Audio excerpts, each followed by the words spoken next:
सिने pro insight, जहां हर scene के पीछे छुपी कहानी आप तक पहुंचती है।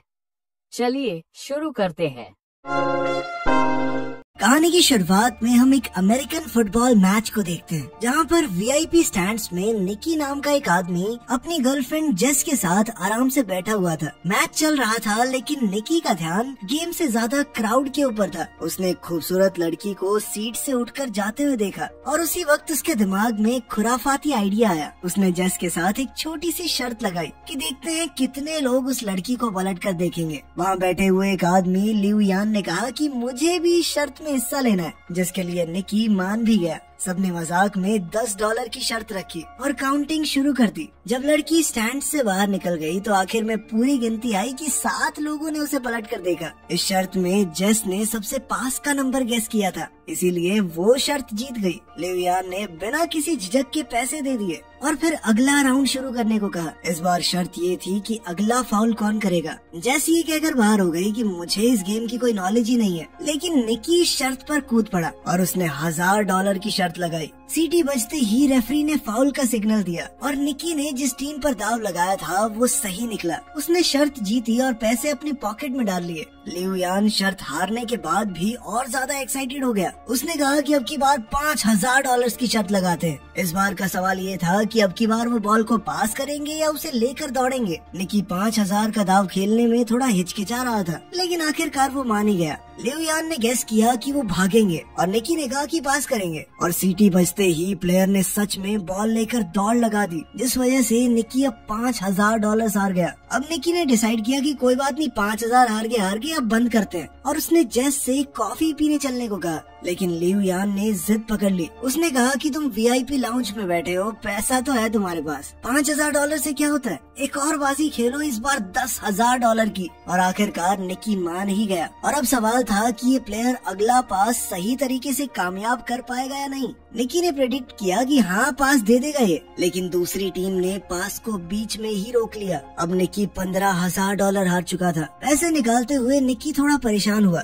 उसने थोड़ा सोचा और कहा कि चल इस बार 50,000 की लगाते हैं। ये सुनकर जेस चौंक गई, लेकिन निकी गुस्से में दिख रहा था। इस वक्त किस्मत उसका साथ नहीं दे रही थी। वो अगली शर्त फिर से हार गया, जिसके बाद उसे 50,000 और देने पड़ गए। अब जेस ने उसे तुरंत रुकने को कहा, लेकिन निकी के ऊपर उसका गुस्सा और ईगो भारी पड़ गई। उसने बिना सोचे समझे अगली शर्त लगा दी $1,00,000 की। लिऊ यान ने मजाक उड़ाया और कहा कि तुम्हारे पास इतने पैसे हैं भी। निकी ने बिना कुछ ज्यादा कहे कैश का पूरा एक बंडल टेबल पर फेंक दिया। इसके बाद तो लिऊ यान भी एक्साइटेड हो गया। अब निकी ने शर्त लगाई कि अगला पास देखना इंटरसेप्ट हो जाएगा, पूरा नहीं होगा, लेकिन इस बार पास कामयाब हो गया। निकी ने अब लाखों डॉलर्स का नुकसान उठा लिया था। अब वो समझ नहीं पा रहा था कि इस मुसीबत से कैसे निकलूं। उसकी इस हरकत से जेस भी बहुत हैरान थी, लेकिन अब गेम बहुत ज्यादा तगड़े लेवल पर पहुंच चुकी थी। निकी ने कहा कि मेरे पास $1 मिलियन बचे हैं, पूरी शर्त लगाते हैं, देखते हैं कौन जीतेगा। इस बार ताश के पत्तों से फैसला होगा। लिऊ यान लगातार जीत रहा था, तो अब वो खुशी से पागल हो रहा था।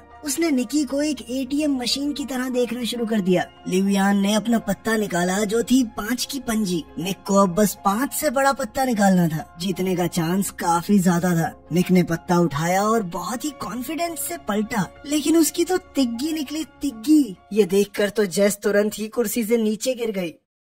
निकी ने जब गेम स्टार्ट की थी तो सिर्फ $4000 लगाने का मूड था, लेकिन अब तक वो $1 मिलियन से ज्यादा हार चुका था, यानी लगभग 9 करोड़ रुपए के करीब। इस शर्मनाक हार के बाद उसके पास कहने को कुछ नहीं बचा था, तो उसने चुपचाप जेस का हाथ पकड़ा और उसे बाहर ले जाने लगा। उसका मन बहुत दुखी था, लेकिन लिऊ यान अभी भी उसे और चिढ़ाने लगा। उसने कहा कि यही होता है बेटे उस्ताद के साथ खेलने का नतीजा। निकी ने रुककर एक और शर्त लगाई $2 मिलियन की। अब आइडिया थोड़ा नया था। निकी ने चैलेंज दिया कि लिऊ यान किसी भी रैंडम प्लेयर को दूरबीन से चुन सकता है, और अगर निकी ने उसका जर्सी नंबर सही से गैस कर लिया तो जीत उसकी। लिऊ यान इस बात से थोड़ा कंफ्यूज हो गया। उसने कहा कि ये तो भाई दिमाग पड़ने वाली बात हो गई। उसे लग रहा था मानो निकी अपने पैर पर खुद कुल्हाड़ी मार रहा है। उसे थोड़ा शक भी था कि कहीं निकी कुछ चीटिंग तो नहीं कर रहा। उसके शक को दूर करने के लिए निकी ने कहा कि चल मैं गैस भी नहीं करता, इस बार जेस करेगी गैस। जेस ने गुस्से से निकी को देखा। उसे समझ नहीं आ रहा था कि आखिर ये चल क्या रहा है। क्या चांस है कि इतने लोगों में मैं जिसका जर्सी नंबर बोलूंगी वही होगा। ये कहकर वो वहाँ से जाने लगी, लेकिन लिऊ यान के सिक्योरिटी गार्ड ने उसे जाने से रोक लिया। और उनके बीच छोटी सी झड़प हो गई। जेस ने खुद को थोड़ा शांत किया। निकी ने उससे कहा कि बस ग्राउंड में नजर घुमाओ और जो नंबर तुम्हें अपना सा लगे वो बोल दो। लिऊ यान ने दूरबीन उठाई और एक प्लेयर को चुना, जिसके बाद जेस ने दूरबीन ली और पूरी फील्ड को स्कैन किया। हर तरफ उसे जर्सी नंबर सी दिख रहे थे। कैसे गैस करे? तभी उसकी नजर एक जाने पहचाने चेहरे पर पड़ी और उसे निकी की बात याद आई कि जो नंबर तुम्हें अपना सा लगे उसे चुन लेना। वहाँ उनका दोस्त फरहाद 55 नंबर की जर्सी पहने हुए था। जेस को समझ आ गया कि ये सब निकी के प्लान का एक हिस्सा था। उसने कहा नंबर 55 और वो एकदम सही जवाब था। उसके जवाब से लिऊ यान दंग रह गया। जेस भी कुछ पलों के लिए सोच में पड़ गई कि निकी को पहले से कैसे मालूम था कि लिऊ यान उसी नंबर को सिलेक्ट करेगा, लेकिन इस वक्त ये सब जरूरी नहीं था। वो शर्त को जीत चुके थे। दोनों ने $1 मिलियन का प्रॉफिट किया और सारा हारा हुआ पैसा भी वापस मिल गया।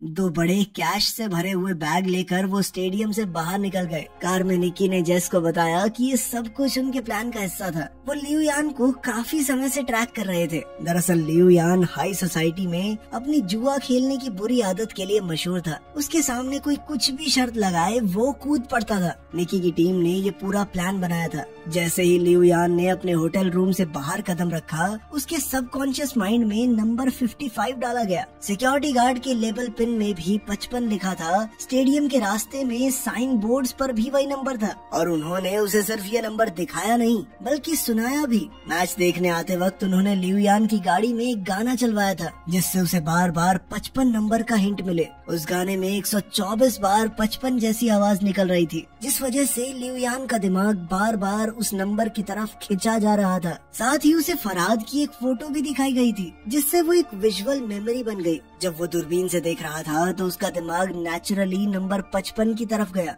और जेस ने फरहाद को देखते ही 55 कह दिया। जेस को पहले से कुछ भी इसलिए नहीं बताया गया था ताकि इस पूरी गेम के दौरान उसके एक्सप्रेशन बिल्कुल असली रहे, ताकि किसी को भी उन पर शक न हो। ये सब सुनकर तो जेस निकी से पूरी तरह इम्प्रेस हो गई। इसके बाद कहानी कुछ दिन पहले जाती है। कुछ दिन पहले की ही बात है। निकी एक कमरे में बेड पर था और उसके सर पर एक आदमी ने बंदूक तान रखी थी। उसके पास में ही जेस बैठी थी, जिसे वो बस कुछ ही दिन पहले मिला था। ये साफ दिख रहा था कि निकी को किसी ने अपने जाल में फंसा रखा है, लेकिन उसके चेहरे पर डर का नामो निशान नहीं था। उसने सीधा कह दिया कि मेरे पास एक भी पैसा नहीं है, अगर गोली चलानी है तो चला लो। गन वाले आदमी ने उसके रिएक्शंस को समझा और तुरंत पहचान गया ये आदमी खिलाड़ी है, हमसे बड़ा ठग है ये। और उसका अंदाजा बिल्कुल सही था। निक एक बेहतरीन ठग है जो कि छोटी मोटी चोरियां करता है, वो भी बहुत सफाई से। जेस ही उसे फंसाकर इस कमरे में लाई थी, तो उसने जेस के अंदर एक नेचुरल टैलेंट देखा। जेस उस वक्त तक कुछ नहीं समझ पाई थी। खैर जब वो बंदूक वाला आदमी चला गया तब निकी ने जेस से कहा कि तुम्हारे पास एक गिफ्ट है और अगर तुमने लोगों को ठगने की अपनी इस ताकत को अच्छे से तराश लिया तो सारी जिंदगी बैठ के खा सकती हो। निकी ने कहा कि हमारा तो पारिवारिक धंधा ही है, मेरा बाप उसका बाप सब ठग थे, वो पुश्तैनी ठग है। हर ट्रिक हर एक चाल उसके लिए एक गेम थी। जेस ने बिना समय गवाए थोड़े पैसे निकाले और कहा कि मैं आपसे सीखना चाहती हूँ। निकी ने भी समय बर्बाद करना जरूरी नहीं समझा। बाहर जाते वक्त भी निकी ने जेस की एक अंगूठी चुरा ली थी और उसे पता तक नहीं चला था। जब तक जेस समझ पाती कि हुआ क्या है तब तक उसकी घड़ी भी गायब हो चुकी थी और जब उसने हैंडबैग में घड़ी रखी तो निकी उसका वॉलेट निकाल चुका था। इन सारे कारनामों के बाद निकी ने कहा कि हाथ की सफाई, टाइमिंग और थोड़ा सा स्टाइल, बस यही चाहिए इस काम में। उस दिन निकी ने उसे गुड बाय के अलावा कुछ और नहीं कहा। कुछ महीने बाद जेस ने उसे न्यू ऑरलिंस शहर में ढूंढ निकाला, जहाँ निकी ने एक नई टीम बनानी शुरू की थी। उन दोनों की मीटिंग भी असल में एक टेस्ट था। वो देखना चाहता था कि जेस उनकी टीम को ज्वाइन करने के लायक भी है या नहीं। जब जेस ने हामी भरी तो निकी ने उसे टीम के एक आदमी के साथ मेले में भेज दिया। आज जेस की पहली प्रैक्टिकल असाइनमेंट थी। वो मैप हाथ में लेकर कुछ लोगों से रास्ता पूछने लगी। तभी उसके साथी ने चुपके से एक टूरिस्ट का कैमरा लेंस चुरा लिया। फिर एक दूसरे साथी ने जानबूझकर एक आदमी को टक्कर मारी और जेस ने उसका वॉलेट निकाल लिया। जेस को अब अपने चोरी करने के स्टाइल में थोड़ा कॉन्फिडेंस आने लगा था। उसने चॉपस्टिक्स की मदद से एक और औरत के बैग से वॉलेट निकाल लिया और सब कुछ इतना स्मूथ था कि किसी को शक भी नहीं हुआ। निकी ये सब कुछ एक बिल्डिंग के टॉप से देख रहा था। उसने टीम से कहा कि उसे अकेला छोड़ दो, अब उसके उड़ने की बारी है। जेस ने एक के बाद एक महंगा सामान चुराना शुरू कर दिया और उसकी हर चोरी के साथ निकी की आंखों में उसके लिए इज्जत बढ़ने लगी। अब निकी ने उसे एक और बड़े असाइनमेंट के लिए भेज दिया। इस बार ये एक हाईटेक फ्रॉड था। खास तरह के लेंसेज की मदद से वो लोग दूसरों के पत्ते देख सकते थे और फिर अपने ओपोनेंट्स को आसानी से हरा देते। यहाँ पर क्रेडिट कार्ड चुराने का सिस्टम भी चल रहा था। कार्ड को चुरा कर चुपके से एक टीममेट के पास भेजा जाता। यहाँ एक डिवाइस उसके डेटा को कॉपी करता और फिर वो कार्ड वापस उसी शख्स की पॉकेट में चला जाता। जब तक किसी को कुछ पता चलता तब तक पूरा अकाउंट खाली हो जाता। एक और ठगी का सिस्टम था, नकली एटीएम मशीन। जब भी कोई एटीएम से पैसे निकालता तो मशीन में उसका पिन अपने आप स्टोर हो जाता। फरहाद उस मशीन को चुपचाप हटाकर सारा डेटा ले जाता। सारे क्रेडिट कार्ड्स को अलग अलग कैटेगरीज में रखकर उनसे लग्जरी आइटम्स खरीदे जाते और आखिर में उनके डेटा को ब्लैक मार्केट में बेच दिया जाता। जेस ने एक दिन एक खूबसूरत नेकलेस देखा और पहन लिया, लेकिन निकी ने कहा कि इसे तुरंत उतार दो। उसने सख्ती से समझाया कि सारी चीजों को बेचना होगा, कुछ भी हमारा पर्सनल नहीं होना चाहिए। जेस पहली बार इतने बड़े लेवल की ठगी देख रही थी। चुराई हुई चीजों के पहाड़ के बीच में खड़े होने का फील कुछ और ही था। अगले दिन जेस और फरहाद एक अमीर इलाके में घूम रहे थे। उनका काम था नाटक करना। फरहाद बेहोश हो गया और जेस चिल्लाकर एक्टिंग करने लगी। प्लीज कोई हमारी मदद करो प्लीज। एक तरह की डिस्ट्रैक्शन थी जिसका फायदा टीम के बाकी लोगों ने आसपास के अमीरों का सामान चुरा कर उठाया और फिर पूरी टीम एक एम्बुलेंस में छुपकर निकल गई। ये सब कुछ इतना अच्छे से प्लान था कि कोई कुछ समझ ही नहीं पाया। उस रात उन सब ने मिलकर सेलिब्रेट किया। निकी ने सबकी तारीफ की क्योंकि सिर्फ एक हफ्ते में उन्होंने 1.2 मिलियन डॉलर कमा लिए थे। अगले दिन टीम के सभी लोग अलग होने वाले थे। सभी डॉक्यूमेंट्स को डिस्ट्रॉय कर दिया गया और सबको भरोसा दिलाया गया कि कुछ दिनों के अंदर तुम्हारे पैसे तुम्हारे बैंक अकाउंट में आ जाएंगे। लेकिन पुराने मेंबर जानते थे कि निकी का एक लास्ट मिशन अभी भी बाकी है। उन्होंने उसे 1.2 मिलियन कैश दिया और जेस के सामने वार्निंग भी दी कि इसे जुए में उड़ा मत देना। अगली सुबह निकी जेस को ले गया स्टेडियम के वीआईपी लाउंज में। उसने जेस के सामने पूरा तमाशा किया और उसे दिखाया कि कैसे कुछ ही मिनटों में हम $1 मिलियन कमा सकते हैं। जेस उस वक्त तक निकी के थोड़े थोड़े प्यार में पड़ने लगी थी। उसे लगने लगा था कि वो निकी की गर्लफ्रेंड है, तभी तो वो उसे ये सब कुछ दिखा रहा है। लेकिन निकी ने शुरुआत से ही उसे बस ठगी के लिए ही अपने ग्रुप में शामिल किया था। जब सब कुछ खत्म हो गया तो निकी ने उसे $80,000 कैश दिया और आखिर में कहा गुड बाय। जेस ने उसकी तरफ देखा, उसकी आंखों में आंसू थे। उसका दिल टूट गया था। एक तरफ वो निकी से सच में प्यार कर बैठी थी, दूसरी तरफ उसे ये भी लग रहा था कि $80,000 बहुत कम है, क्योंकि निकी ने अभी $1 मिलियन कमाए थे। लेकिन निकी की दुनिया में जज्बातों के लिए कोई जगह नहीं थी और जेस ने अब उसका असली रंग देख लिया था। लगभग 3 साल बाद हम एक रेस कार को सर्विस स्टेशन में घुसते हुए देखते हैं और जल्द ही हमें निकी भी वहाँ नजर आया। उसकी आंखों में थकान थी और उसके चेहरे पर साफ लिखा हुआ था कि पैसे खत्म होने वाले हैं। लंच के वक्त उसकी एक रेस कार टीम के मालिक गरिया के साथ मीटिंग थी। गरिया की रिसर्च टीम ने EXR नाम का एक नया एल्गोरिदम डेवलप किया था, लेकिन वो इस एल्गोरिदम को और बढ़िया करके अपने जीतने के चांसेस और बढ़ाना चाहते थे। इसके लिए उन्होंने निकी को काम पर रखा। प्लान बिल्कुल सिंपल था। निकी उनका चीफ इंजीनियर होने का नाटक करेगा, फिर वो ऐसा दिखाएंगे कि उसके और गरिया के बीच में लड़ाई हो गई है ताकि दूसरी टीम्स उनके जाल में फंस सके। इसके बाद निकी फिर EXR का एक फेक वर्जन बेचेगा राइवल टीम को और असली सिस्टम गरिया की टीम इस्तेमाल करेगी, जिससे उनकी जीत पक्की हो जाएगी। डील के हिसाब से निकी को €1 मिलियन मिलने वाले थे इस काम के लिए और फेक सिस्टम बेचने से जो कमाई होगी वो भी उसकी। निकी ने इस काम को मजाक समझा। इतना सिंपल स्कैम तो वो नींद में भी कर सकता था, लेकिन गरिया के बटलर को उस पर बिल्कुल भरोसा नहीं था। उसने सीधा निकी को धमकाते हुए कहा कि अगर कुछ भी गड़बड़ की ना तो गोली सीधी छाती में मारूंगा तेरी। निकी ने एक टक्सीडो पहना और शाम को एक पार्टी अटेंड करने के लिए निकल गया। उनका प्लान था भीड़ के बीच में अपना झगड़ा करना, पर उनका प्लान तो तभी बिखर गया जब जेस ने एंट्री मारी, एक लाल ड्रेस में सीढ़ियों से उतरते हुए, और वो सीधा जाकर गरिया के गले लग गई। ये देखकर निकी का दिमाग घूम गया। उसने जेस को 3 साल से देखा ही नहीं था और अब वो किसी और के साथ थी, और वो भी उस आदमी के साथ जिसने निकी को काम पर रखा है। जेस ने आराम से निकी के पास आकर कहा कि अब मैं कोई ठग नहीं हूँ और जो कुछ भी 3 साल पहले हुआ था अब उन बातों का कोई मतलब नहीं। उसने ये भी कहा कि गरिया को निकी और उसके बीच के पुराने रिश्तों के बारे में कुछ नहीं पता और कहा कि अगर ये बात दबी रहे तो ही बेहतर होगा। ये सब सुनकर निकी का खून खौल गया। उसने वोडका का ग्लास उठाया और एक ही बार में खाली कर दिया। पहले उसे लड़ने के लिए एक्टिंग करने की जरूरत थी, अब तो उसे वैसे ही खुंदक आ रही थी गेरिया पे, और उसने सबके सामने जबरदस्त झगड़ा किया।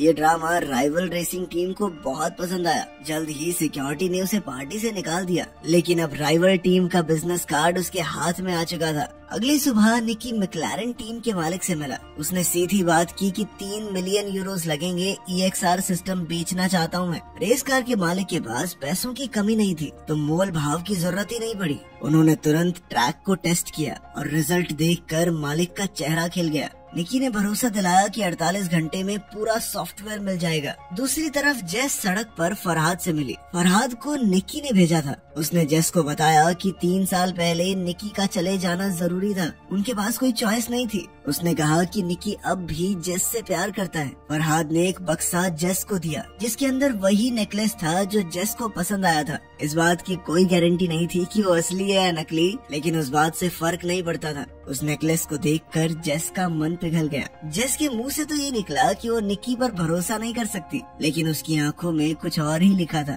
वो अब भी उसके लिए कुछ तो महसूस करती थी। खैर जल्द ही डील का दिन आया और निकी मैक्लारेन टीम के मालिक को सॉफ्टवेयर दे गया। बदले में एक हट्टे कट्टे इंसान ने उसके हाथ में 3 मिलियन यूरोस थमा दिए। लेकिन निकी का नेचर ही कुछ ऐसा था कि वो बिना रिस्क के काम नहीं करता। उसने उस सॉफ्टवेयर की एक कॉपी चुपके से सभी रेसिंग टीम्स को बेच दी। हर एक हैंडशेक में नए यूरोस, जिससे हाथ मिलाया मिलियंस में पैसे ले लिए। जब तक रेस शुरू नहीं हुई, किसी को पता ही नहीं चला कि सभी के पास एक ही सिस्टम है। उस रात निकी ने भागने की जगह जेस को मैसेज की, अगर समय रहते वो आ गई तो वो दोनों साथ में भाग सकते हैं। निकी ने इंतजार किया पर कोई नहीं आया। आखिरी समय पर जब वो हार मान के निकलने लगा तो जेस आ गई, लेकिन अभी भागने का टाइम नहीं था, क्योंकि उसी वक्त वही हट्टा कट्टा आदमी जिसने मैक्लारेन टीम की तरफ से उसे 3 मिलियन यूरोस दिए थे, वो निकी के सामने आ गया। दरअसल वो गेरिया का आदमी था। अब वो सब कुछ सच पता कर चुका था कि निकी ने फेक नहीं बल्कि असली सॉफ्टवेयर बेचा है। उसे गेरिया के 1 मिलियन यूरोस के अंदर कोई इंटरेस्ट ही नहीं था। अब वो अपना पूरा गियर पहनकर निकी की कार से जानबूझकर टकरा गया। निकी और जेस एक घातक एक्सीडेंट के बाद पकड़े गए। उन दोनों को बांधने के बाद सारा कैश गेरिया के सामने रख दिया गया। निकी की इस हरकत से गेरिया बहुत गुस्से में था। उसने इस प्रोग्राम को बनाने में 40 मिलियन यूरोस लगाए थे और अब सारे के सारे बर्बाद हो चुके थे। सबसे बड़ी बात तो ये थी कि गेरिया समझ ही नहीं पाया कि निकी ने असली सॉफ्टवेयर कैसे चुरा लिया। जब निकी ने कुछ नहीं बताया तो गेरिया ने जेस का नाक दबा दिया, जिसके बाद उसकी सांसें रुकने लगी और निकी ये देखकर टूट गया। उसने सब कुछ बताया कि उसने जेस का अपने लिए पुराना प्यार जगाकर उसे एक नेकलेस पहना दिया, जिसके अंदर एक खास चिप लगी हुई थी। जैसे ही गेरिया ने वो सॉफ्टवेयर खोला, उस नेकलेस के जरिए निकी ने उसका पासवर्ड और डेटा चुरा लिया। ये सुनकर तो जेस का दिल टूट गया। उसकी आंखों से आंसू बहने लगे, पर गेरिया और उसके लोग हंसने लगे। उन्हें कहानी तो अच्छी लगी, लेकिन उन्हें निकी की बात पर भरोसा नहीं हुआ। गेरिया ने बताया कि जेस उसकी कोई गर्लफ्रेंड नहीं थी। मैं जानता हूँ ये पैसों के लिए मेरे साथ थी। उधर जेस ने भी कबूल किया कि वो सिर्फ उसकी महंगी घड़ियों की कलेक्शन चुराना चाहती थी। निकी इस बात से हैरान था कि जेस ने उसे जलाने के लिए गेरिया के साथ प्यार में होने का नाटक किया था। अब दोनों ही पकड़े गए थे। गेरिया ने ज्यादा वक्त नहीं लिया। उसने बुचर से पूछा कि निकी ने सॉफ्टवेयर कैसे चुराया। जैसे ही निकी बोलने लगा, बुचर ने गोली चला दी। वो गोली सीधी निकी के सीने में घुस गई। गेरिया का चेहरा सफेद पड़ गया। उसने घबराकर बुचर से कहा कि पैसा वापस कमाया जा सकता है, लेकिन अगर मर्डर के चक्कर में अंदर हो गया ना मैं, तो जिंदगी खत्म। उसने बुचर को तुरंत निकाल दिया और वेयरहाउस से भाग गया। जेस बहुत ज्यादा रो रही थी, लेकिन बुचर ने कहा कि डरने की जरूरत नहीं है। वो असलियत में निकी का ही आदमी था, और सच कहूँ तो उसका बाप हूँ मैं, असली बाप। उसने गोली जानबूझकर दिल के साइड में चलाई थी। उसने टेप से जख्म को सील किया, सुई से खून निकाला और उसकी छाती में एयर प्रेशर को स्टेबलाइज किया। अचानक निकी ने फिर से अपनी आंखें खोल दी। वो अब भी जिंदा था। ये एक्ट थोड़ा पागलपन से भरा हुआ था, लेकिन काम तो कर गया। पैसों का ढेर उनके पीछे पड़ा था और वो तीनों वहाँ से निकल गए। निकी दरअसल एक अनाथ था और उसे इसी बटलर ने पाला था। उसने ही निकी को ये सारी चोरी चकारी की स्किल्स सिखाई थी। रूल था कि कभी इमोशनल मत होना, लेकिन अब निकी सच में जेस से प्यार करने लगा था। बटलर ने दोनों को एक सड़क किनारे छोड़ा और सारे पैसे लेकर चला गया। निकी के हाथ कुछ भी नहीं आया। लेकिन हॉस्पिटल जाते हुए निक्की ने गाड़ी में देखा कि गरिया की 2 लाख यूरोज की घड़ी जेस के हाथ में थी। दोनों ने एक दूसरे को देखा और मुस्कुरा दिए। इस चालबाजी और हाथ की सफाई के साथ वो दुनिया के किसी भी कोने में भूखे तो नहीं मरेंगे। ये थी आज की कहानी। अगर पसंद आए हो तो लाइक करें, सब्सक्राइब करें और सिने प्रो इनसाइट के साथ हर कहानी का असली राज जानें।